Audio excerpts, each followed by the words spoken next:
Hey guys, welcome back to Just Our Tip Tuesday. Do we want to pull a tip out of the jar today? Yeah, I do. I do want to pull a tip out of the jar. Okay. I had a topic, but he wants to talk. He wants to pull a tip. So, I appreciate everybody putting tips in the jar. This is actually a good question, especially given that I think this is pretty trendy right now. Is it inherently healthier for me to be vegan or vegetarian as opposed to eating meat in my diet? I suppose. Oh, okay. So that's a really good question. It is a good question.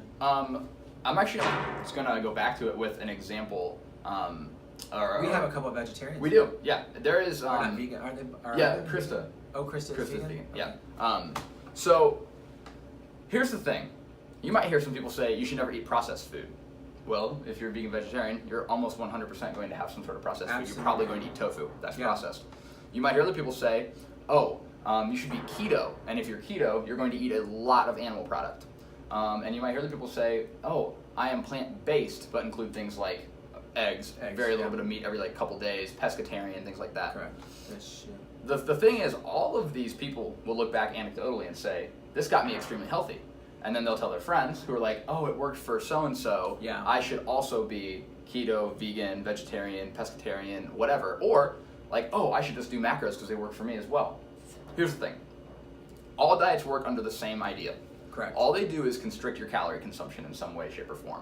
So if you cut out all your carbohydrate, for example, and you go keto, what are the things you're automatically not going to have? You're not going to have cookies. You're not going to have basic bread. You're not going to have ice cream. You're not going to have all these things that are high in carbohydrates, really high in calories, and very satiating in the way the pleasure signals they send to your body. Mm-hmm. Similarly with veganism, well, I'm immediately not going to eat so many things that contain animal products. Once again, a lot of processed food.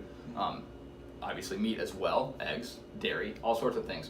And so what happens is when you start to eliminate these full parts of your diet, you automatically just stop eating as much food. So you lose weight. And a lot of that weight particularly happens up front. I know when I ask people, how's your diet going for you? They're like, oh, it started really great for the first 2 months. I lost 5 to 10 pounds. And then I just kind of stayed there, and now I've kind of gained it back because I didn't see the results. Well, that first 5 to 10 pounds a lot of times is water weight. Correct. Right? It's I've stopped having as much fill in the blank, and I've just dropped water weight off my body, but I haven't really lost what I would consider to be real strong pounds yet. Right. And so what I look at from a vegan vegetarian thing is I actually like better what it adds into your diet than what it takes away. Right. So you're going to eat a lot more vegetables if you are vegetarian because you're obviously going to have a veggie-based diet. Correct. That's awesome. You're going to eat more fruit. That is once again awesome. You're probably going to eat more whole grains.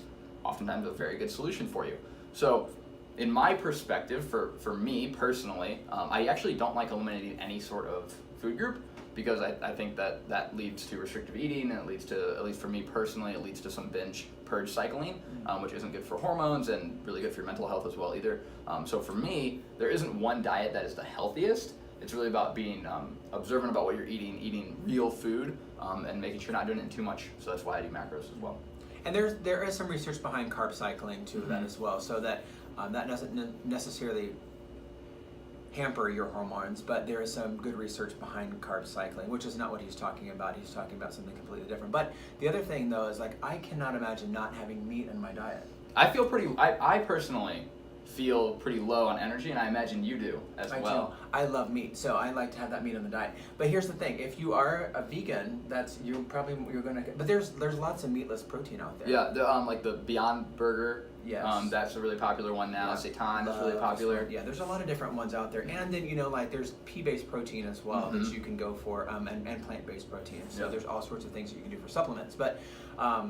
Yeah, so, and is it wrong to have a vegetarian diet? No, absolutely not. So you can absolutely get all your macros in just fine on a vegetarian diet. So we have people that ask that question when they come into our macros nutrition, and they ask, well, I can't be on a vegetarian. Well, yeah, what have you been on? Yeah. So you totally can. Yeah, absolutely you can. So.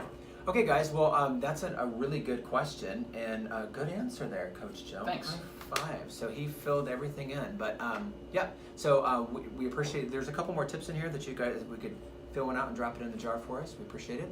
We hope you have a great rest of your week. We'll see you next week on Just Our Tip Tuesday. Take care. Bye bye.